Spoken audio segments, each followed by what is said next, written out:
Climate Conversations, in which today I'm going to be interviewing Ped Asgarian of the Community Farm. I should introduce myself. I'm Sarah Warren. I'm the Cabinet Member for Climate Emergency in Bath and North East Somerset, and I'm really glad you could all join us. So last week's event was an interview with school strikers Polly and Elsa France, and that's now up on my YouTube channel. So in a moment, we'll hear from my guest, and then you'll have a chance to ask some questions. You can find a Q&A button in the corner of your screen, and that's where you can post some questions. And this week, we're going to start with a poll. So we've got some questions for you about how the coronavirus pandemic has affected your food shopping. So has it changed where you shop? What have been the biggest 3 issues for you with food shopping during the pandemic? And how much do you usually spend on vegetables per person in your household weekly? So you've got 10 minutes or so to fill that in, and depending on what comes out of it, if there are interesting things to be found, then we can talk about them at the end, along with the questions and answers. So welcome to my guest, Ped Asgarian, who's the Managing Director of the Community Farm in Chew Magna. Hello. So, Ped, tell us a bit about the farm, can you? Yeah, sure. So the community farm is a social enterprise. We've been going for it's our 10th year actually, and we were formed primarily out of a desire to really challenge and maybe change, if possible, our current food system, the way that we grow food, distribute food, our knowledge of food. Really get people involved. We're a community supported agriculture, and the idea is that people can get on the land, can get a chance to be involved with a variety of activities, from being involved in the growing to all the other activities and events, and from a nature perspective that we have. And I think the idea has certainly, we started, I suppose, with wanting to put a growing analogy on it. It was a little seed of an idea in people's minds around about 2008 or so. Managed to make it a reality in around about 2010, and we managed to form that as a community benefit society. So, for those that don't know, a social enterprise is ultimately a business that has a social arm, and the idea is that the business side makes a profit. At one point, we're still trying to fully get there, but that profit is then put back into all the social activities that you do. The farm had to raise capital at the beginning, and that involved people investing in the farm. So we had over 500 people from the local community, kind of really Bristol, Bath, Chew Valley area, put in around about over 2 share offers, £190,000 to capitalise the business in the first place, which is a little bit less than we wanted to raise, but it was enough to buy the existing infrastructure that was there, and we were able to issue community shares. Now, people may be familiar with shares that you might get in a normal business if you buy those shares, and you may say look to get a return on your investment of around about somewhere in the region of 2 to 5%, perhaps, depending on how good that business is on your investment.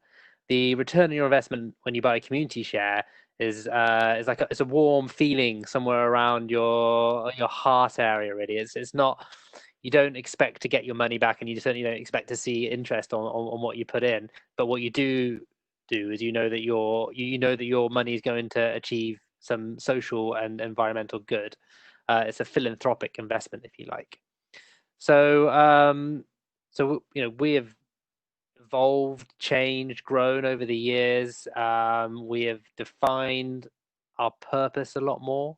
We have expanded the activities we do, and we have grown our presence in not only just Bristol and Bath area, but also on a national level now. We get invited to the table to have conversations where perhaps several years ago we wouldn't have thought to have been drawn, invited to. Now we get invited to talk about farming on more of a national level, on our food system more of a national level, because of what we're achieving and what we're able to show through our.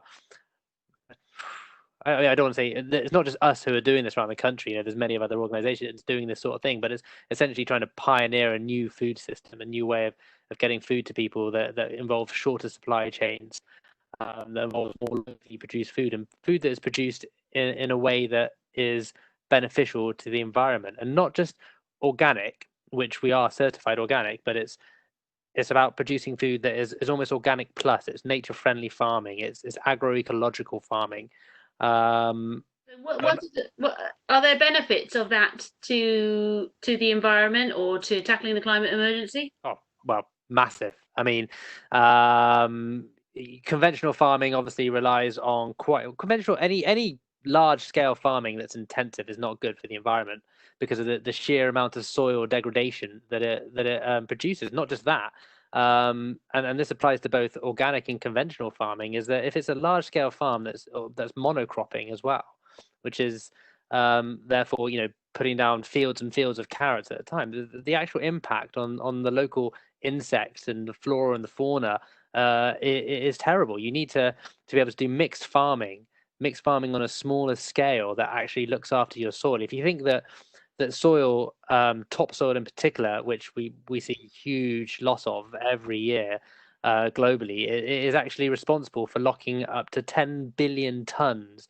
of carbon, and the more of that we lose every year, the more that we'll have we struggle to actually continue a good carbon cycle in our atmosphere. So farming really, apart from the impacts of industrialized farming, kind of pre-industrial revolution, and in terms of the carbon output of mechanization, the actual impact on the environment from a carbon cycle, from looking after your soil, the kind of the billions of lives of organisms that live in the soil and live in that top layer of soil, which is so important to breaking down biological life forms to keep a good carbon cycle going, is incredibly important in small scale organic farming and agroecology. From that, you look at our countrysides and you look at our insect and small mammal population, our bird population, and it's been quite well documented recently, and has been certainly followed for many years. People have been doing the work on this. Is that you see that we have lost a massive amount of biodiversity in our countrysides, organisms, animals, birds like our dormice and barn owls, which are almost synonymous with our UK countrysides, are in real danger of vanishing completely because of intensive farming. Yes, an ecological emergency as well as a climate emergency, don't we? Very much so, very much so. On both sides of this, we are fighting. And I think farming, food and farming, it sits at the heart of a lot of what we do. It sits at the heart of the way we manage our countrysides, and we're sort of at this real opportunity right now. And I think whichever side you sit on on the Brexit discussion, and I don't know, obviously Bath is very pro Remain, or that's pretty much out of our hands now. It does present an opportunity to reassess the way we are farming at the moment in this country. And if the agricultural bill that's being designed at the moment, the whole notion of public money for public goods, that it rewards good farming practices, if this goes through in a very positive way, it can have a really huge impact on our farming system over the next 10 years. Right, that's fantastic. That's really exciting, isn't it? Really exciting time. So what kind of events do you run at the farm? How can people get involved? So we do regular volunteering that happens at the farm at the moment, under slightly restricted circumstances, obviously because of the COVID-19 situation. And in a normal times, let's say, we do events away from the farming itself. You can get involved in. We do bird walks, bee walks. We have moth counts as well, which are always quite fun evening walks. We do owl prowls, and then we have a range of events. We have kids to the farm quite a lot, so we do a lot of pick and cook. We work with local schools to get children to the farm, because I think it's one of those amazing things when you look at some of the issues that we have around our kind of food culture, and children perhaps growing up without eating vegetables. I've got a few friends who when I say to them if they eat fruit and veg, they're like, no.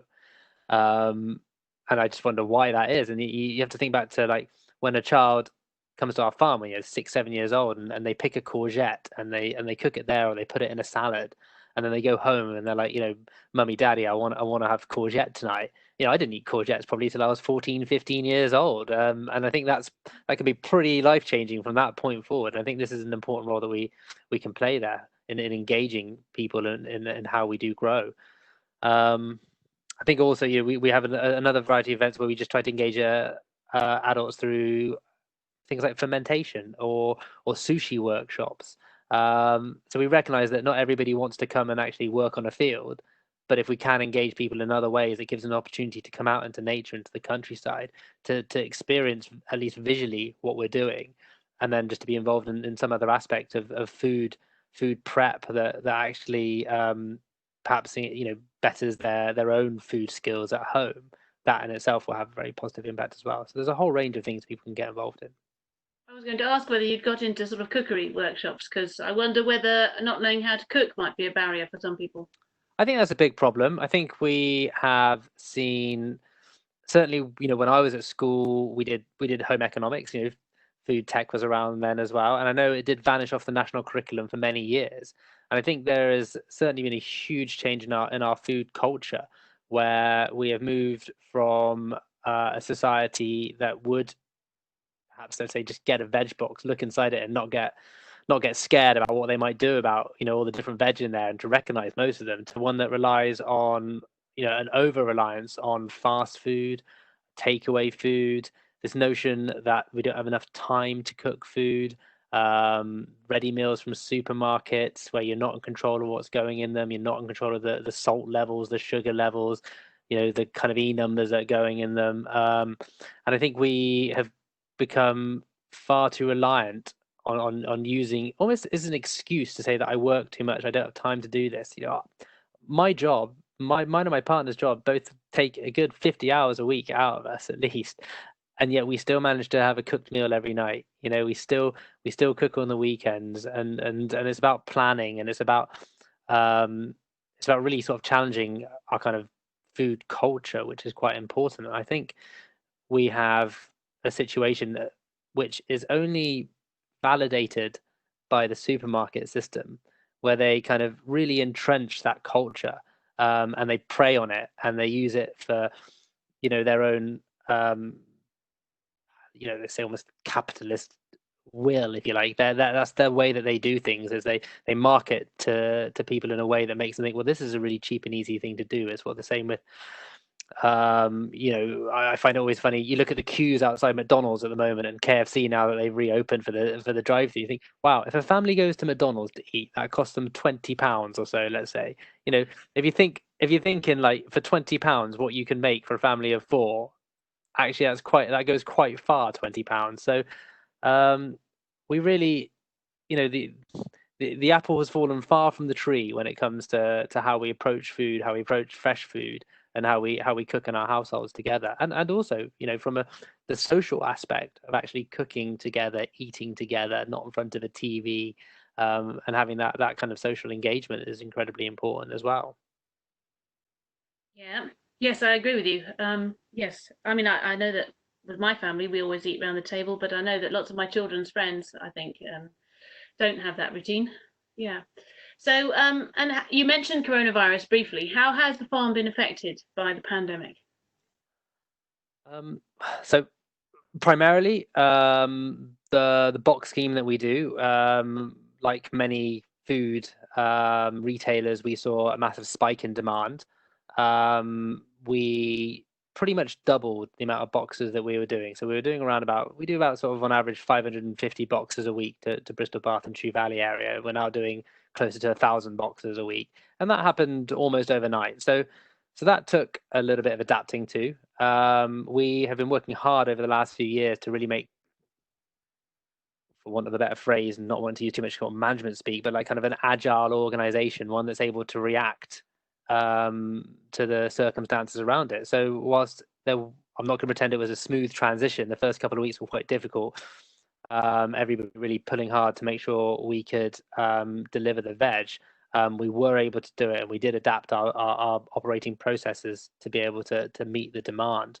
We're quite lucky that the supply chain that we work with, because again, it's I suppose there's a stark contrast to what you had at the beginning of the pandemic, when the supermarket shelves were completely empty. I thought it was a wonderful juxtaposition that you had at Sainsbury's in the middle of Bath. You have empty aisles, no produce in there whatsoever, and then you walk 30 seconds down into Green Park and where our little shop is, and it was always full of veg.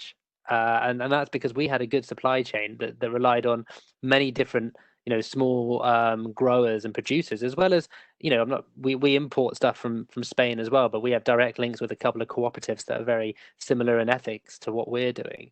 And as a consequence, we had a very good supply chain of produce constantly coming through.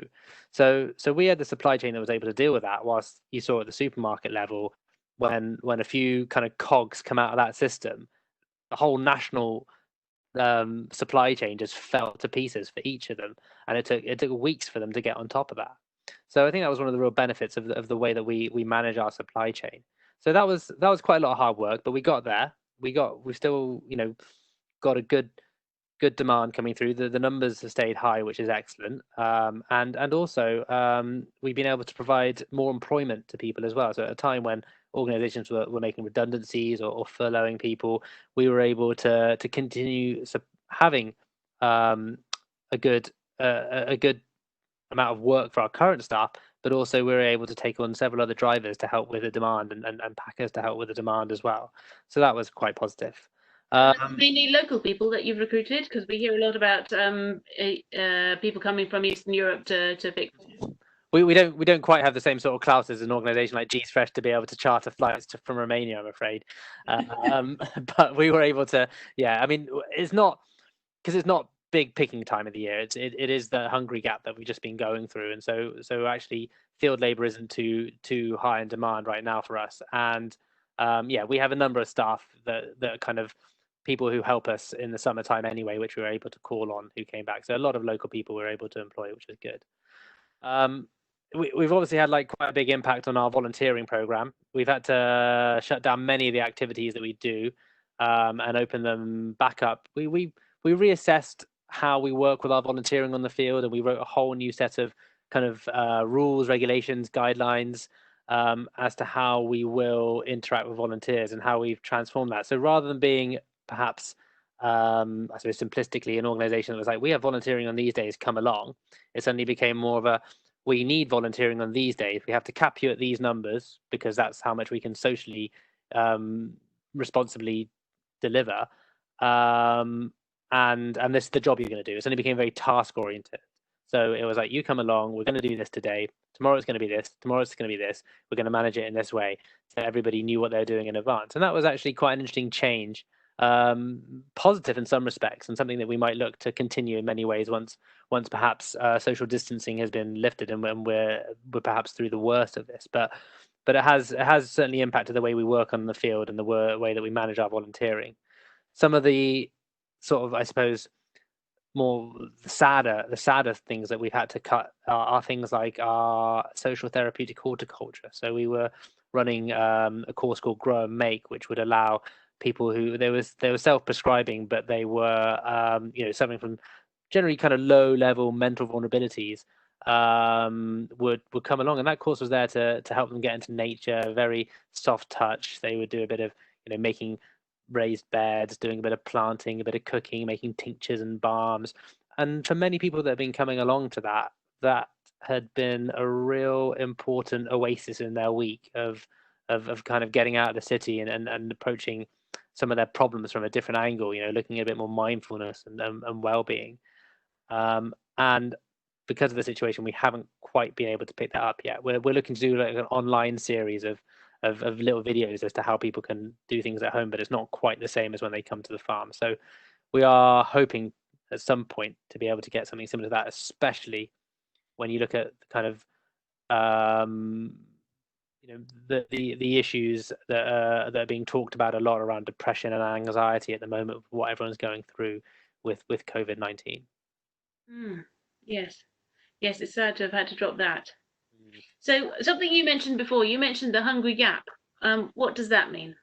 Yeah, so it's a phrase that's surprisingly unknown of outside of the farming world.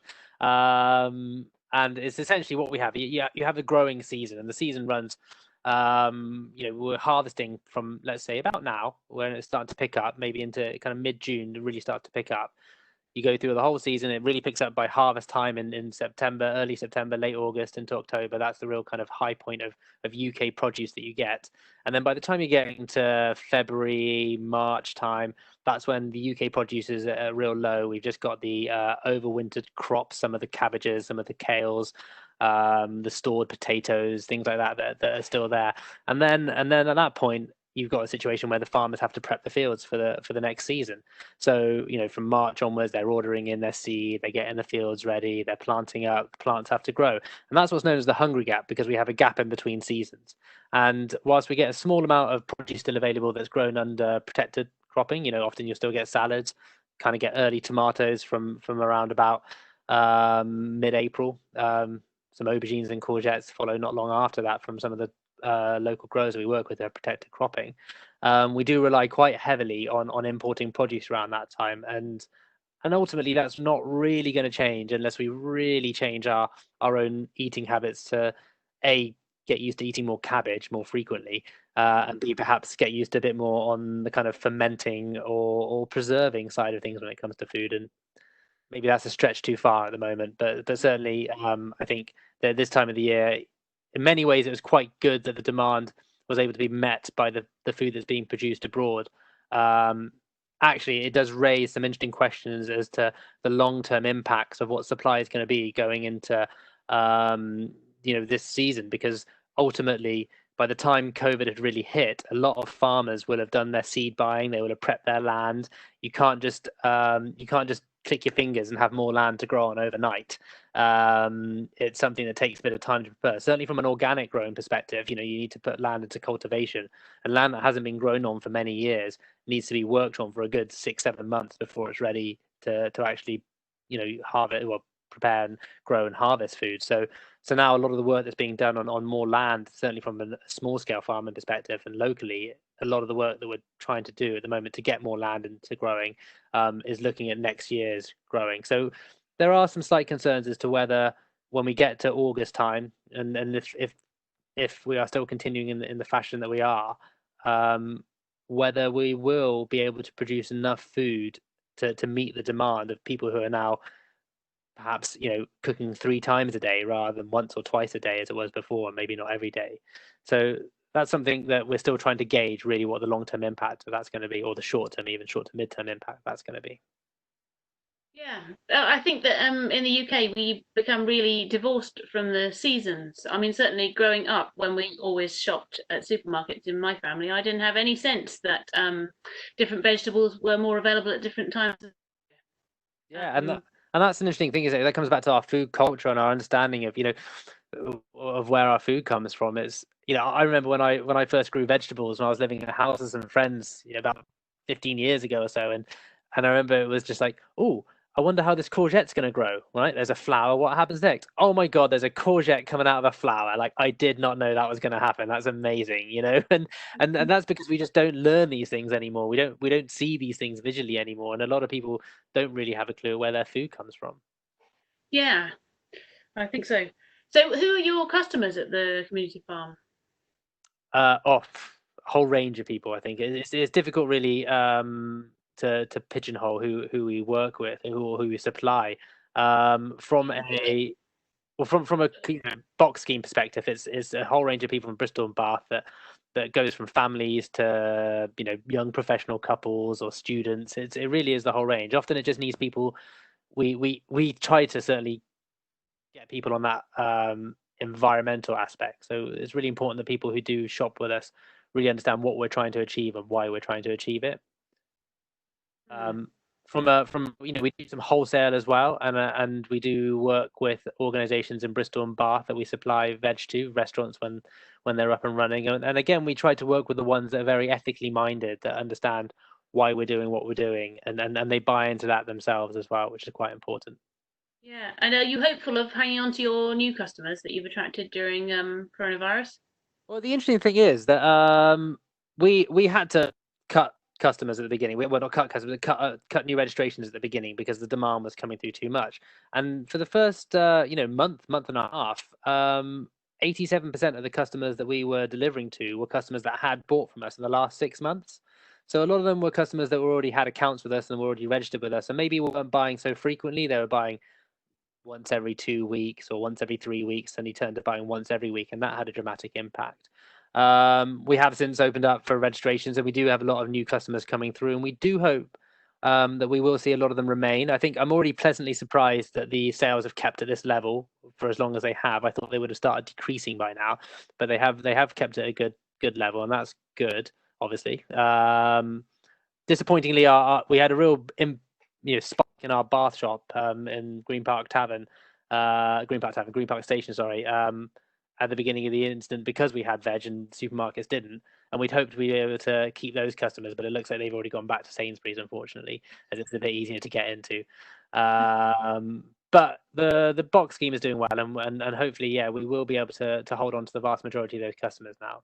I mean, a part of that is we inevitably are going to lose them back to their old habits once that happens. But I know there's lots of businesses in Bristol, lots of small businesses, food businesses in Bristol that have really been, working hard to make sure that people have been getting produce. And you have to hope that people will continue to support those, because unlike the big supermarkets, we don't have the kind of cash reserves that allow us to be able to constantly flip between high demand and then low demand, and then the impacts of what that is when you're investing in a bit more infrastructure. So it's a difficult tightrope to walk for sure. But yeah, we tried to get the right messaging out there. We tried to engage with people on a variety of levels and let them know what's going on, and we tried to do our best in terms of what we're supplying people. And we hope that, to a certain extent, a lot of that is in our hands to make sure that we can keep hold of those customers. Yeah, I mean, we have to hope so, because I suppose coronavirus has gone on so long now that it's been enough time for people to build up new habits. So perhaps they will stick with you. And that's a big thing, isn't it? What they say, it takes about something like 12 weeks to start really getting used to your new habits. And well, we're beyond that point now, just about. So fingers crossed. So you talked about being involved in things at national level, and I think you were featured on Countryfile last year. Yeah, we did. Yeah, we actually we were on Countryfile. Actually, it was right at the end of last year, right in December, over the Christmas period, which was wonderful. They did a really lovely piece on our volunteering and how people engage with the farm, and it's really amazing when you see that people at that level, are starting to recognise you a little bit and giving you, and the kind of the wonderful comments we got through from all around the country afterwards was really heartwarming, and it's almost inspiring to make you remember that. I suppose sometimes when you're working in these kind of organisations and you're working in the third sector, you've got your head down, and you can't always see the wood for the trees and what the impact is that you're having. And actually, just to see that you are inspiring other people from what you're doing and people are listening, it's without wanting to be kind of self-congratulatory. It's nice to know that what we're doing is having an impact, and it's nice to know that we are being recognised for that now. Yeah, it is nice to have some acknowledgement. And what about, so you yourself, Ped? How did you? I mean, did you expect to finish up in farming?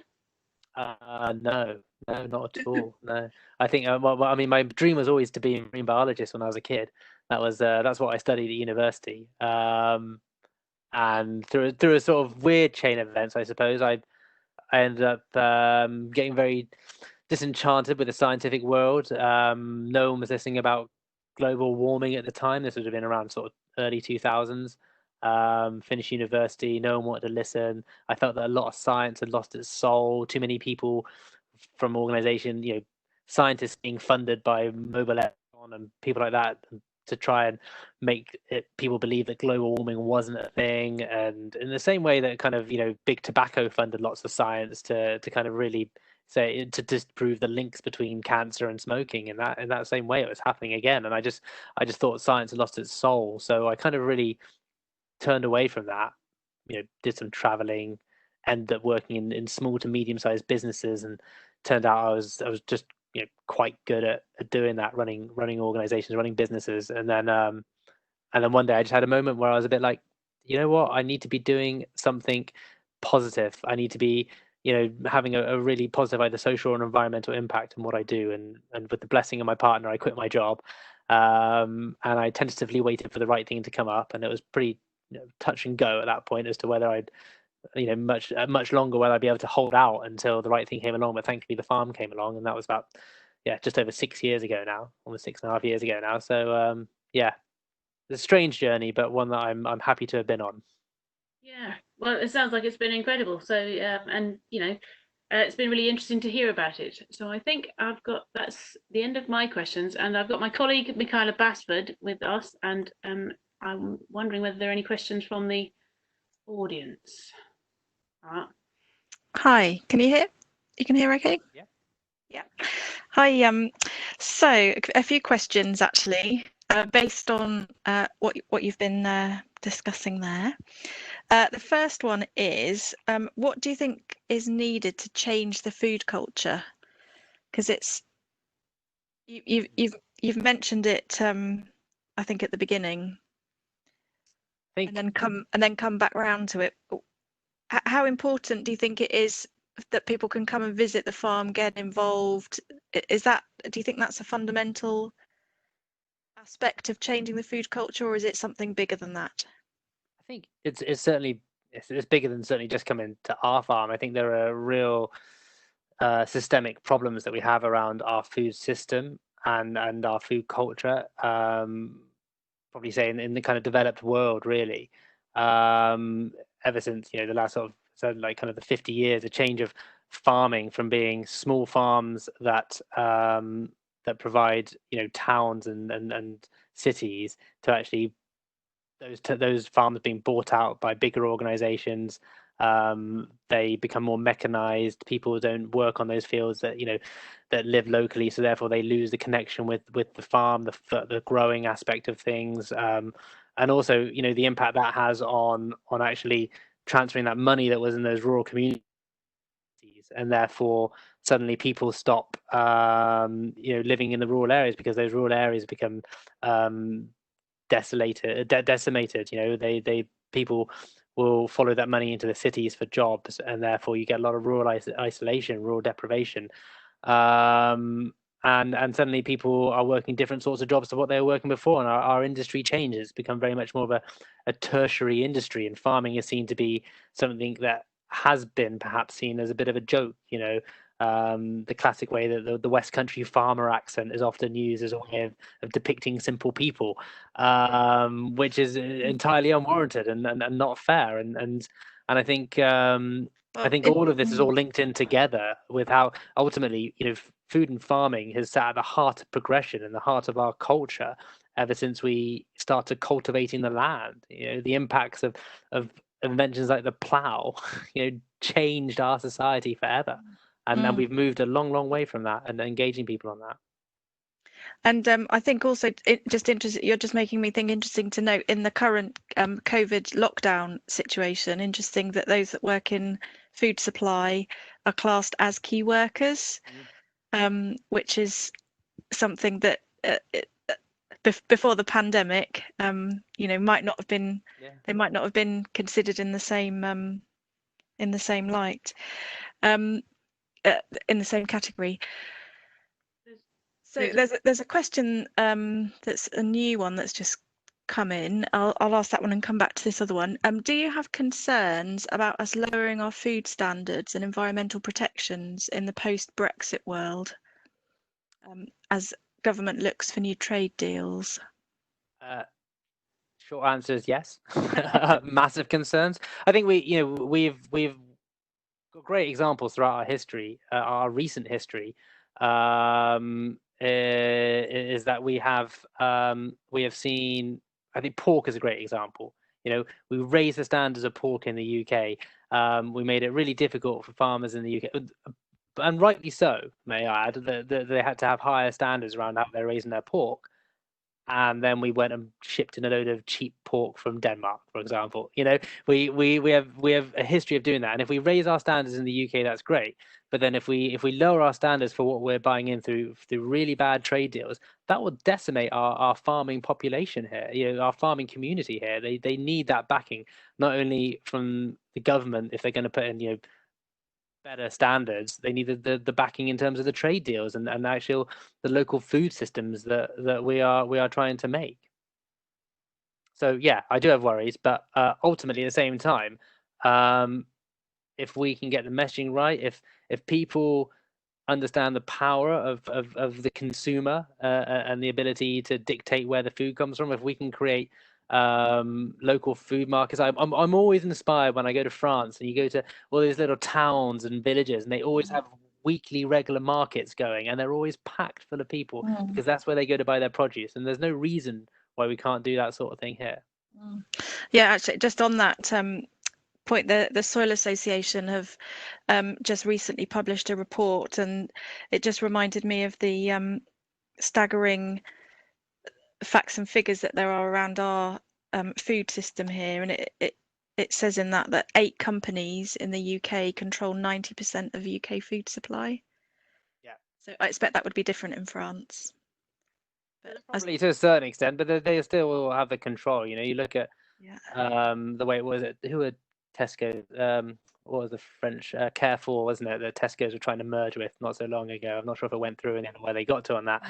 But those sort of organisations just look to get bigger and want more control, and they do it under what was it, the Asda and the Sainsbury's thing about, like, we can have better buying power and reduce the money that we're paying for items. That ultimately who's suffering? It's the farmers. These guys have to bend to the will of the big organizations that have all this power. It's amazing that it's been able to go on this long, and it's it's akin to cartels, and it's really awful business practice that destroys businesses and communities and makes people, you think of, like, interesting example, we compare our prices with our Waitrose. There are other, obviously, supermarkets available, but we compare with them on a weekly basis. And at the moment, our boxes are on average around about 50p to 80p cheaper than if you were buying it from Waitrose, and that's a big organization compared to us. And we are paying the far more money for what we're buying, and that Waitrose are paying a lot less. So you have to imagine the kind of margins that the farmers are working with, and then they're being forced to farm more intensively on larger bits of land, doing huge bits of large amounts of monocropping. And again, it goes back to that whole vicious cycle of you're just destroying. It's the true cost of food, isn't it? The hidden cost that you don't see because food is cheap on the supermarket aisle. It's the cost of the impact on our NHS, on our health, our health system, on our own health, our obesity, all of that is all linked in together. The environmental impact. And that the often quoted figure as well, which is in the local food supply chains, and how it bolsters the local economy so significantly. I think is it £3 worth of benefit socially, economically, and environmentally if it's a local food for every £1 spent. I don't know the stat on that, but that sounds like it's about right. In terms of, you were speaking about that, weren't you? The jobs, local jobs. Well, the interesting thing and then the hidden costs.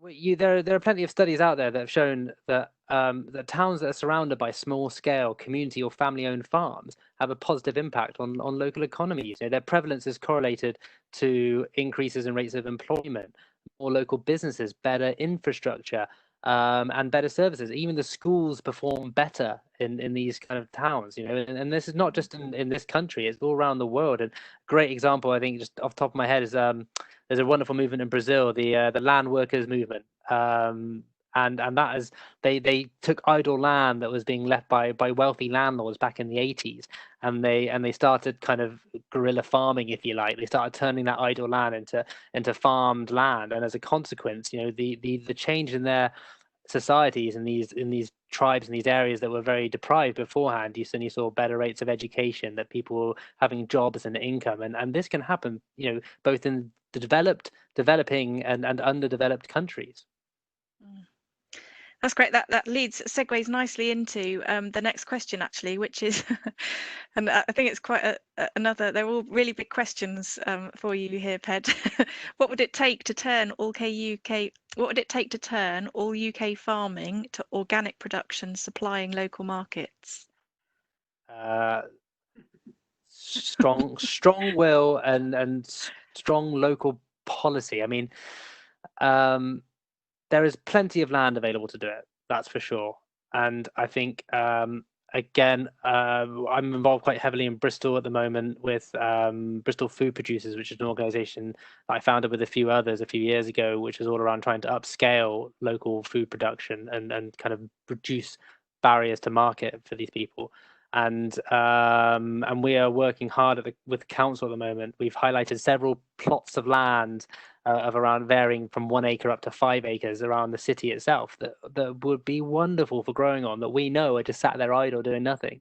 But there's lots of red tape to get through to requisition this land for these purposes, and it's difficult. And there's plenty of examples of that throughout the whole of this country, where land is either being land blocked by large companies who have bought land and sitting on it with the idea that they might be able to develop it at some point, or that it becomes more of a developing proposition so they can sell it on, instead of being used for more peri-urban growing or local agriculture that's sitting on the outskirts of towns and cities.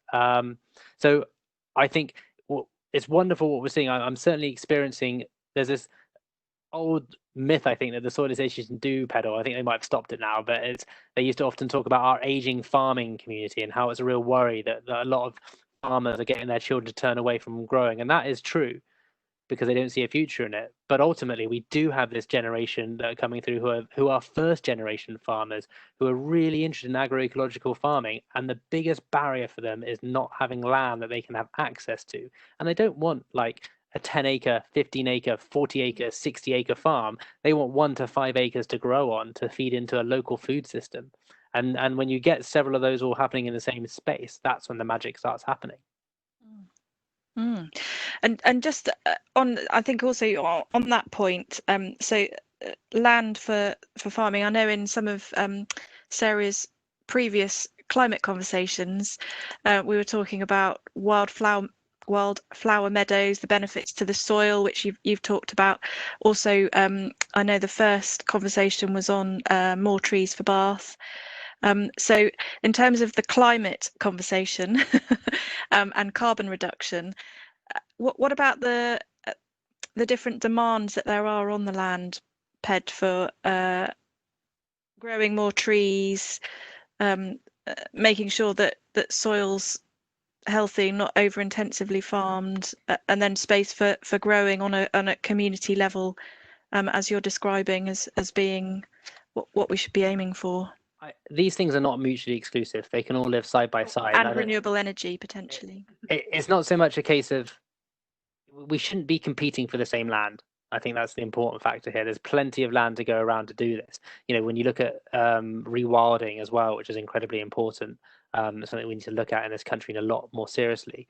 I think agroecological growing, agroforestry, you know, it all goes hand in hand as to how you can create these countryside environments, habitats where you grow. You know, it's mixed, is sheep, it's cattle on, you know, a small scale, it's horticultural growing, and then it's looking after, you know, your forestries, you know, planting more trees, farms that are again, the problem with the intensive farming is that they go for big fields and they plow right up into the margins, and I think part of the problem with that, you know, when people perceive our farming being like that, is that ultimately small scale farming, they want smaller land, they want to have hedgerows on their land, they want to look after those margins, they want to plant wildflowers into those margins, they want trees in the hedgerows. You know, we have issue with ash diebacks, a real big issue in the UK, and we need to be starting to think more strongly about getting you know, trees into our hedgerows that are not ash to replace the ash that are going to die, which a lot of, you know, there are a lot of ash hedgerows around the country, but looking, you know, planting lots of different new species into our hedgerows, like obviously, you know, native species to the UK still. So I think they can all exist side by side. I don't think it's a case of you know, just saying it has to be either or.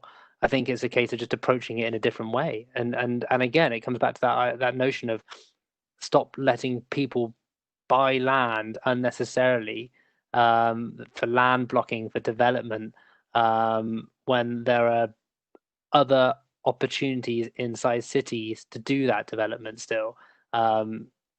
I mean, there's a whole contentious issue around land, which I don't think I really want to open up right now because we don't have time to get into it. But ultimately, land price and drives pretty much inflation, if you like. Land price, house prices, rental prices, the way that really pushes up wealth in a small percentage of people and causes more and more people to be living below the breadline every year. That's a real issue. I think you've land should be free for everyone. You made your quite point frankly. quite strongly there. Thank you. Yeah. Right. Well, I think so Sarah, back to you. Yes. So thank you very much, Ped. It's been really inspiring and really interesting. And thank you to Michaela, and thank you to Matt Back, who's been silently behind the scenes providing technical backup. So we've run 6 of these webinars now, and they're all available on YouTube if you've missed any of them and you want to catch up. So if you go to YouTube and look for Sarah Warren's Climate Conversations, you can catch up with them. We're going to take a break for 2 or 3 weeks now, and we'll probably come back in a few weeks' time. And I think what we might do at that stage is interview some staff and or councillors from the council about what the council is doing in response to a climate emergency. So thank you again to everybody. Thank you to the audience for being here, and I hope to catch up with you soon. Thank you very much. Thanks.